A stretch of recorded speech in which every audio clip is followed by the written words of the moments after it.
आगामी कार्यक्रम प्रायोजित किया है जॉइस मायर मिनिस्ट्रीज के मित्रों और सहयोगियों ने।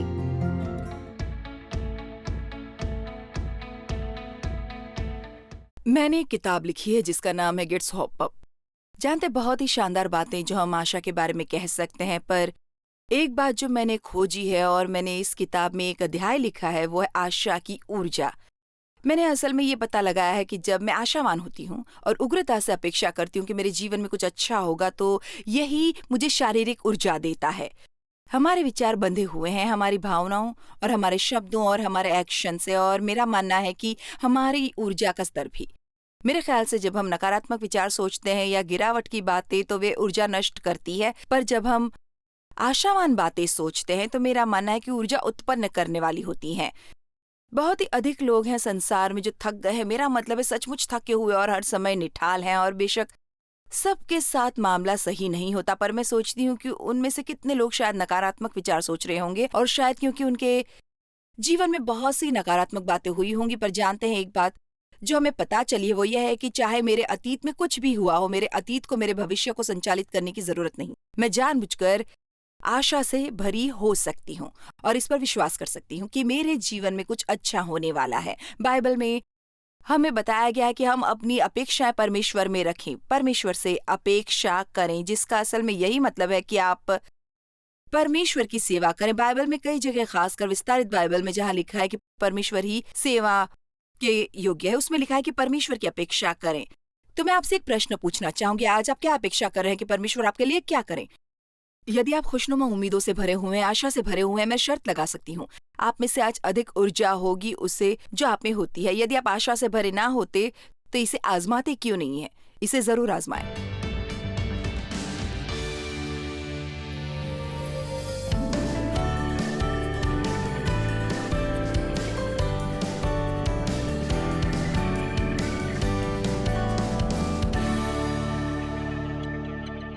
आज मैं आपसे बात करना चाहती हूँ चकित रहते हुए जीना। कई बार हम उसे जो हमारे लिए अत्यधिक मूल्यवान है बहुत सामान्य होने देते हैं। बहुत साल पहले 3, 4, 5 कुछ ऐसे ही मैं एक प्रार्थना कर रही थी, परमेश्वर के आगे बुदबुदा रही थी। इससे मेरा क्या मतलब है, मैं एक किस्म से प्रार्थना में थी और एक किस्म की बुदबुदाहट भी थी, और मैंने कहा प्रभु मेरे साथ वो इतनी ज्यादा एक्साइटिंग बातें क्यों मेरे जीवन में नहीं होती जैसे हुआ करती थी जब मैंने आपको जानना शुरू किया था। और मैं कभी नहीं भूलूंगी जो परमेश्वर ने मेरे हृदय से कहा, इतनी स्पष्टता से उन्होंने कहा, जॉयस मैं अभी भी वही चीज हमेशा करता हूं, ये बस ऐसा है कि तुम्हें आदत हो गई है। मैं अपनी बाइबल खोलती थी और मैं अपनी शास्त्र वचन देखती थी और वही उस दिन मेरे लिए प्रभु वचन होता और मैं इससे उत्तेजित हो जाती। अब हर समय परमेश्वर हमसे बात करते हैं आत्मा द्वारा अगुवाई से, उनकी उपस्थिति से। मैं कहूंगी जीवन में क्यों कुछ नहीं हो रहा, और मैं सोचती हूँ कि आज हम सब के लिए बहुत बहुत अच्छी होने वाली बात है। बेशक मैंने इसका अध्ययन किया है और मैं सचमुच इसके बारे में एक्साइटेड हूँ। मैं महीनों से इंतजार करती रही हूँ आपके लिए ये वचन लाने को, और मैं उम्मीद करती हूँ कि आज की रात ये आपके जीवन पर प्रभाव डालेगा, जो मैं आपसे बहुत से स्थायी बदलाव के बारे में बात करूंगी। मेरा मानना है कि यदि हम चकित रहते हुए जिएंगे तो हम कभी भी बिना आशा के नहीं रहेंगे, और जितनी ज्यादा आशा मुझ में होगी उतनी ही ज्यादा आशा हम अन्य लोगों में जगा सकते हैं। मेरा यही मानना है। और मैं आपको ये बताना चाहूंगी कि हम एक ऐसे समाज में रह रहे हैं जहां लोग आशा के लिए बेताब हो, और हम केवल उस ज्योति की तरह हैं जो हम देख रहे हैं। संसार अंधकार में होता जा रहा है, पर बाइबल हमें सिखाती है ज्योतिर्मय बनना। इसीलिए हमें लाइट्स जलाने की जरूरत है। आज रात हमें कुछ चीजों की जरूरत है। हमें ये जानना है कि हमारे पास क्या है और सीखना है आश्चर्यचकित होकर जीना। आंखें फटी की फटी रह जाना, वो परमेश्वर है। चलो भी कोई स्तुति करें। ये कहना थोड़ा मूर्खतापूर्ण लगता है कि हम परमेश्वर के आदी हो गए हैं। पर हमारे पास इतना सब कुछ उपलब्ध है। ओह माय गॉश, आपके पास हो सकती है, मुझे पता नहीं कितनी बाइबल है, मेरा मतलब है मेरे पास 50-75 बाइबल, सीडीज, डीवीडीज ढेर लगे हुए हैं हर किस्म के संगीत के, जिसकी आप कल्पना कर सकते हैं। आप प्रचारक के बाद प्रचारक पर फ्लिप कर सकते हैं, टीवी पर उन सब के बारे में शिकायत कर सकते हैं जिन्हें आप पसंद नहीं करते या जो भी आप सहमत नहीं हैं। हर कोने में गिरजे हैं, रेडियो पर, आईपैड, आईपॉड, फेसबुक पर। मेरा मतलब है हम बस डूब रहे हैं वचन में, और फिर भी हमारा संसार और अधिक मुसीबत में है जितना पहले वो कभी कभी नहीं हुआ। हम कहीं ज्यादा पैसा खर्च करते हैं मनोरंजन पर, जो आज तक किसी भी पीढ़ी ने नहीं किया होगा, और फिर भी संपूर्णता पर कोई हम गौर नहीं कर पाते। पर संपूर्णता से लोग पहले से कहीं ज्यादा लोग दुर्दशा में है। इसलिए मुझे तो ऐसा लगता है कि कुछ है जो लोग वहां संसार में कर रहे हैं जो कारगर नहीं हो रहा। इन सब के बीचों बीच परमेश्वर खड़े हैं। यदि बस तुम ध्यान दो, क्या मैं आपको कुछ बता सकती हूँ, परमेश्वर हमारे जीवन में कहीं ज्यादा कार्य करते हैं जो हम जान भी नहीं पाते कि वो करते हैं। ये बताया नहीं जा सकता कि कितनी बार, बताया नहीं जा सकता एक साल में कितनी बार परमेश्वर हम सबकी जीवन की रक्षा करते हैं। हमारे पास हमारे साथ उनके स्वर्गदूत रहते हैं।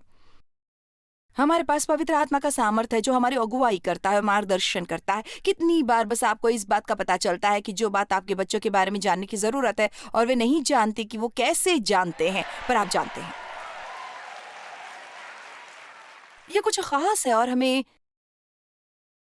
इस पर आश्चर्यचकित होने की जरूरत है। हमें आश्चर्यचकित ढंग से जीने की जरूरत है, और जितने ज्यादा हम आश्चर्यचकित होंगे उतने ही ज्यादा हम खुश होंगे, जितने ज्यादा आशावान होंगे उतने ही ज्यादा हम आनंदित होंगे, और जितनी ज्यादा हम आशा की महामारी संसार में फैला सके उतना ही उसका स्तर ऊपर होगा। 1918 में 5 करोड़ लोग इन्फ्लुएंजा से मर गए और उन्होंने इसे महामारी कहा। और जब हम यहां से खत्म करेंगे, मुझे उम्मीद है कि आपको मैं एक रवैये के साथ बाहर भेजूंगी। मैं बाहर जाऊंगी और मैं शुरू करूंगी आशा की महामारी। मैं आपको कुछ बताना चाहूंगी, यदि आप एक महामारी से नहीं निपट सकते तो कम से कम घर जाएं और एक छूत का रोग शुरू करें। जितना ज्यादा हम परमेश्वर के बारे में अचरज करेंगे उतना ही ज्यादा दूसरे लोग भी आश्चर्यचकित होंगे। मैं शुरुआत करना चाहती हूँ। वाचा का संदूक बहुत ही महत्वपूर्ण था इजरायलियों के लिए। इसे परमेश्वर ने डिजाइन किया था। उस पर सोना चढ़ाया गया था। उसके अंदर 10 आज्ञाएं थी। दया का आसन उसके ऊपर था जहां परमेश्वर की उपस्थिति प्रकट हुई थी। वो उस संदूक पर श्रद्धा रखते थे। ये विशेष था, परमेश्वर की उपस्थिति विशेष थी, वो पवित्र थी, कोई उसे हाथ नहीं लगाता। उसे मानवीय हाथ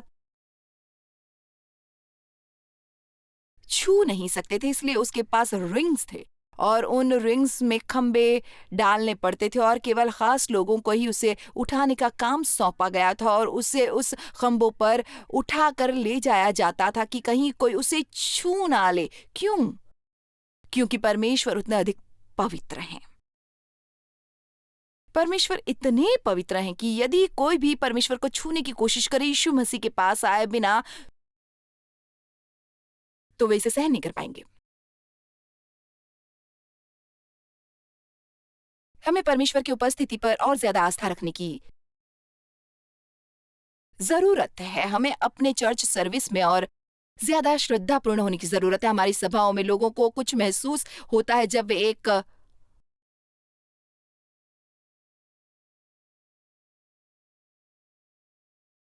अल्टर कॉल के दौरान बाहर निकल जाते हैं। मैं भारत जाती हूँ और प्रचार करती हूँ और मुझे नहीं पता कि वे कैसे करते, पर मैंने देखा है उन लोगों को वहां बैठे हुए।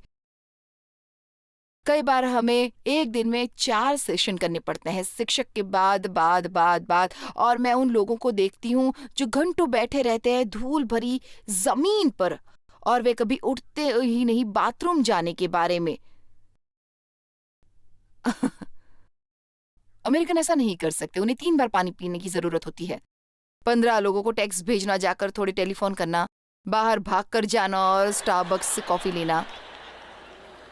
पर देखिए, यही होता है जब आपके पास किसी चीज की बहुत आयत होती है कि आपको पता नहीं चलता आपको कितना अपनाना है। आप उसे अपना हक मान लेते हैं। आप नहीं जानते कि सचमुच उसकी प्रशंसा कैसे करें। इजरायली अपने साथ वो वाचा का संदूक लेकर गए जहां कहीं वो गए, क्योंकि उनके लिए ये परमेश्वर की उपस्थिति थी। और ये हमेशा उनके आगे जाता, ये कभी उनके पीछे नहीं गया, ये हमेशा उनके पहले जाता। खैर, आपके ख्याल से इसका संदेश क्या है? परमेश्वर को हमेशा अगुवाई करनी चाहिए, हमें हमेशा उसके पीछे होना चाहिए। ये लड़ाई में भी ले जाया जाता और ये उनके आगे जाता। ये दर्शाता कि वो परमेश्वर के पीछे जा रहे हैं, और जब ऐसा करते और परमेश्वर की आज्ञा मानते तो वो हर एक लड़ाई जीतते। और यदि हम परमेश्वर को अपने आगे जाने देते तो वो हमारी लड़ाइयां लड़ेंगे।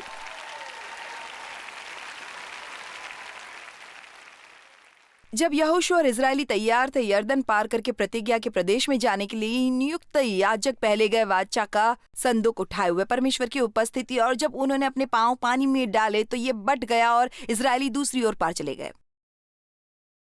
यदि आप चाहते हैं कि परमेश्वर आपके लिए पानी को बांटे, तो उनकी उपस्थिति को अपने साथ ले जाए। जहां कहीं आप जाते हैं उन्हें अगुवाई करने दें।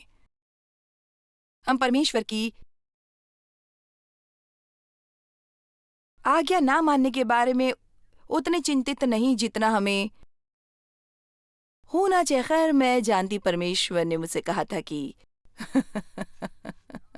मैं जानता हूं मुझे क्या करना चाहिए।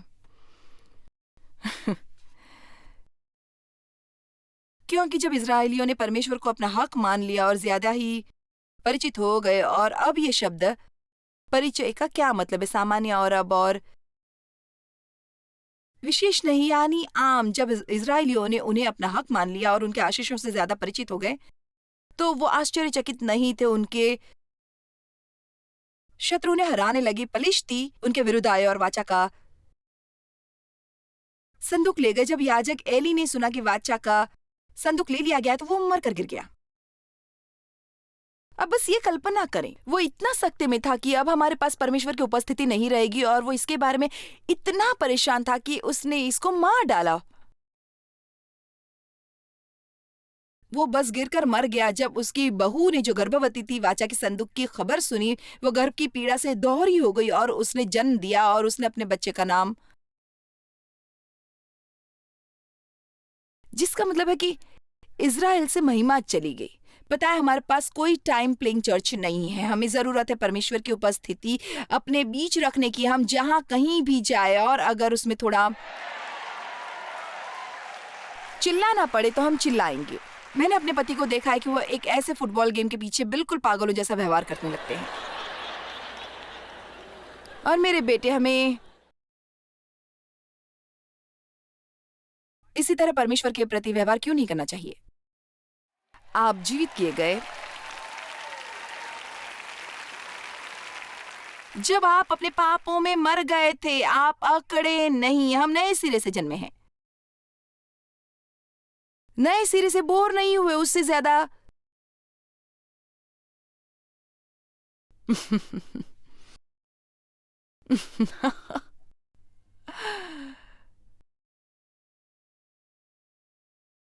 उससे ज्यादा परिचय ना बढ़ाए जो हमारे लिए अत्यधिक आश्चर्यचकित करने वाला था। मैंने कुछ साल पहले परमेश्वर से कहा, मैंने कहा, मैं चाहती हूँ कि आप मेरे जीवन में कुछ इस तरह गतिशील हों कि मैं सचमुच इस तरह जीऊं कि मेरा मुंह खुला का खुला रहे हैरानी से, और मुझे कहना होगा कि आज रात मैं यहां खड़ी हुई हूं। अब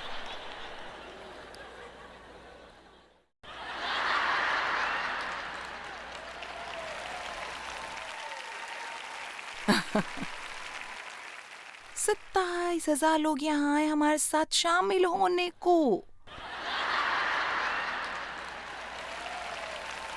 और हमने शुरू किया था 65 से। हमारे पास फुटबॉल डोम है।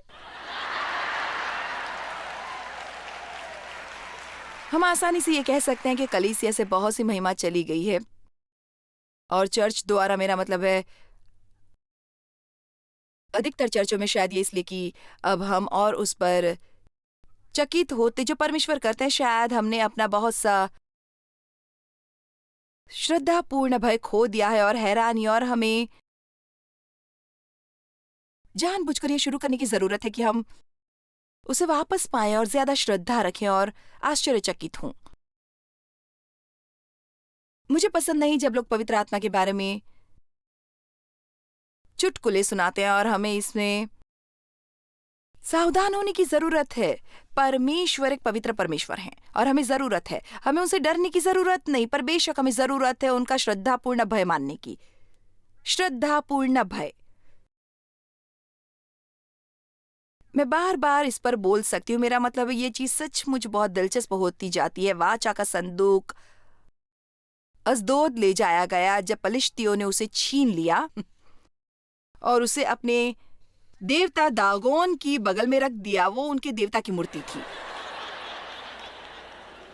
खैर, उन्होंने उसे वापस खड़ा किया। आप जितना चाहें अपने दूसरे देवताओं को खड़ा करते रहें। और मैं ये कहती हूँ, यहाँ आप लोगों के लिए नहीं, पर शायद उन लोगों के लिए ज्यादा जो अभी अभी टीवी प्रोग्राम देख रहे हैं।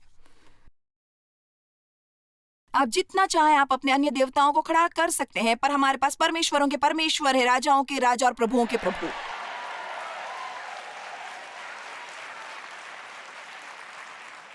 जब उन्होंने उसे वापस खड़ा किया और अगली सुबह वो न केवल गिरा हुआ था, पर उसके हाथ और सिर टूटे हुए थे और केवल उसका धड़ ही वहां था। मेरे ख्याल से परमेश्वर कुछ कह रहे थे। वे बेवकूफियां करते रहे और वो पूरी जगह चूहों से भर गई। लोगों के फोड़े और फफोले निकल आए, इसलिए वो संदूक को गोथ ले गए।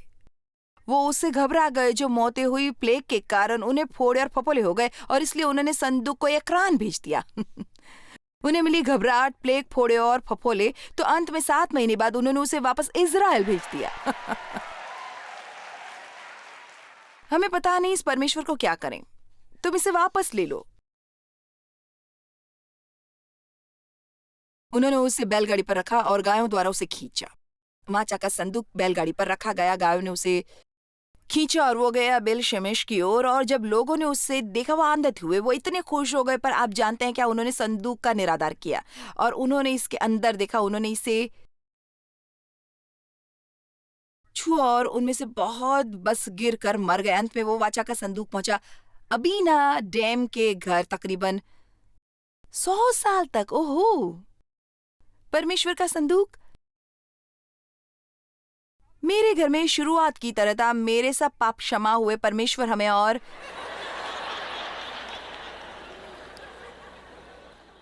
याद नहीं रख रहे। मैं एक नई सृष्टि हूं, मैं परमेश्वर की धार्मिकता हूं। परमेश्वर मुझसे नाराज नहीं है। ओहो, मैं स्वर्ग में जाऊंगी। मैं पवित्र आत्मा से भरी हुई हूँ, मैं पवित्र आत्मा से भरी हुई हूँ। मैं स्वर्ग में जाऊंगी, मुझे स्वर्ग में जगह मिलेगी। अब मेरा कुछ बुरा नहीं हो सकता, मेरा सब अच्छा होगा।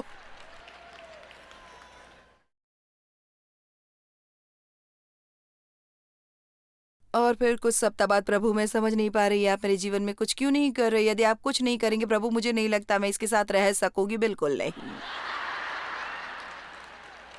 क्या मैं आपको कुछ बता सकती हूँ? यदि अब से हमारे जीवन में एक भी चीज ना बदली हो जब तक यीशु वापस ना आया, हमें इसी तथ्य से प्रसन्न होना चाहिए कि हम नरक नहीं जा रहे।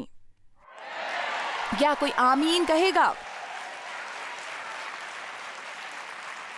वो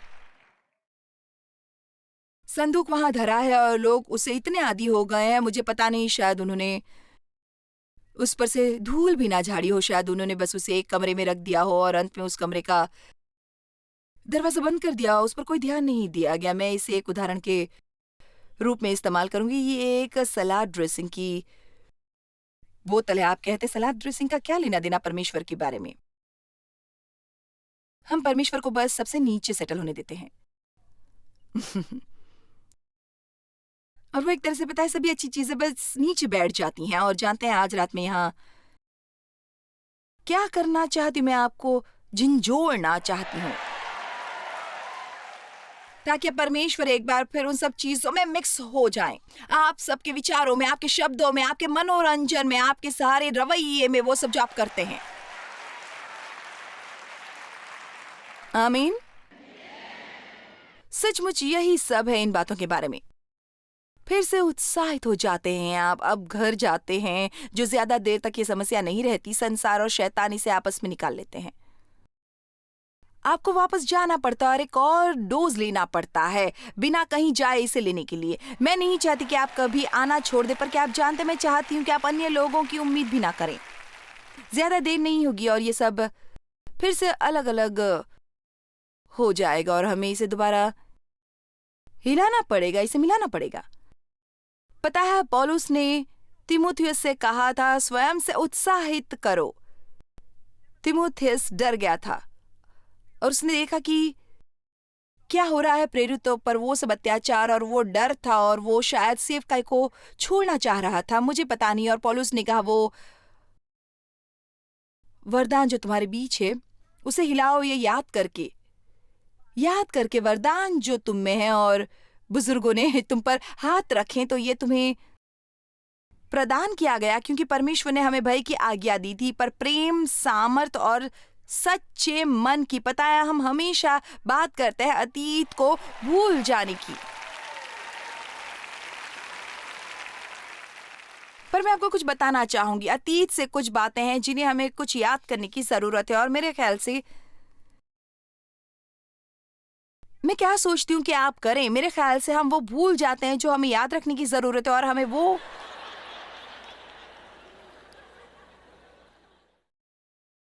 याद रहता है जो भूलने की जरूरत है। ये सोचने नहीं रहना है कि मेरे पिता ने कैसे मेरा यौन शोषण किया, पर मैं वो याद रखती हूँ जो परमेश्वर ने मुझे छुड़ाया है।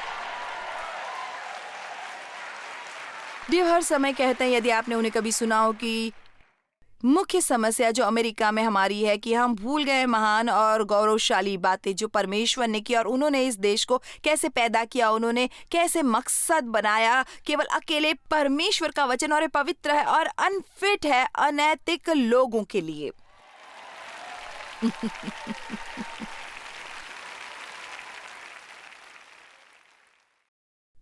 ओ माय, मैं अच्छा व्यवहार करूंगी।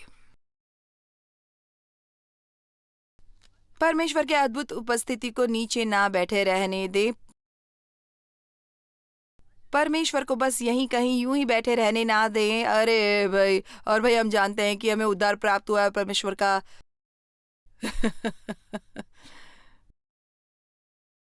धन्यवाद। जब भी कोई इमरजेंसी आती है, मैं बहुत तंग आ जाती हूँ लोगों को आते देख, और मुझे ये बताती हूँ कि कैसे उनके जीवन बिखर गए हैं और कैसे उन्हें ये सब समस्याएं हैं, और वो वही लोग हैं जो विजय में चल रहे थे और लगातार बार बार बार बार उन्होंने वचन में समय लगाया, उन्होंने परमेश्वर के साथ समय बिताना छोड़ दिया, उन्होंने चर्च जाना छोड़ दिया। तो यहाँ आ जाते हैं फिर से।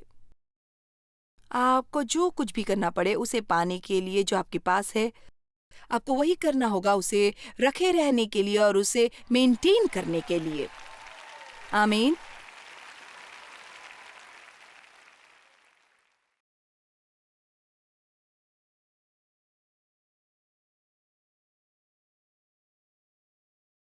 अंत में दाऊद ने वाचा का संदूक अबीनादाब के घर से ले लिया और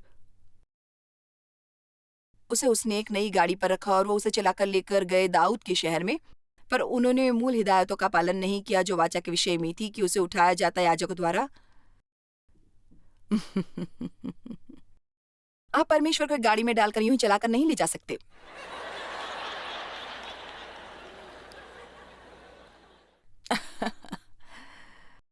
आप में से कुछ सचमुच ठीक ठाक कर सकते हैं यदि आप बस पलट दें और परमेश्वर को ड्राइव करने दें। और मेरी बात सुनिए, कैसे अनुसरण करना है सरल, सुंदर, पवित्र आत्मा की अगुवाई का। हमारे जीवन ठीक नहीं चलेंगे जब तक हम उन्हें चलाने की कोशिश करेंगे। पता है, मेरे ख्याल से सचमुच फोकस्ड रहने की जरूरत है और इसके प्रति सचेत रहने की कि हर दिन आश्चर्य से भरे कैसे जिए परमेश्वर के साथ, हमारे उद्धार के लिए और सचमुच हमारी दूसरी बातों के लिए। साथ ही परमेश्वर की रचनात्मक सृष्टि हमारे चारों ओर है और हमें उसके बारे में सोचने की जरूरत है। जॉयस मायर मिनिस्ट्रीज में आप हमारे लिए बहुत ही कीमती हैं, जितना कि आप जानते हैं। हम आपकी सराहना करते हैं और इस सेविकाई को दुनिया भर में संभव बनाने के लिए हम अपने दोस्तों और सहभागियों को धन्यवाद देते हैं। हम साथ मिलकर भूखों को खाना खिलाते हैं, गरीबों को कपड़े देते हैं और कई देशों में सुसमाचार बांटते हैं। अपना प्रार्थना निवेदन भेजने के लिए कृपया आज ही संपर्क कीजिए। हमारे स्रोतों के बारे में और भी जानिए। जॉयस की सभाओं की सूची देखिए हमारे साथ सहभागी बनने के लिए, क्योंकि हम दुनिया भर में मसीह के प्रेम को बांटते हैं।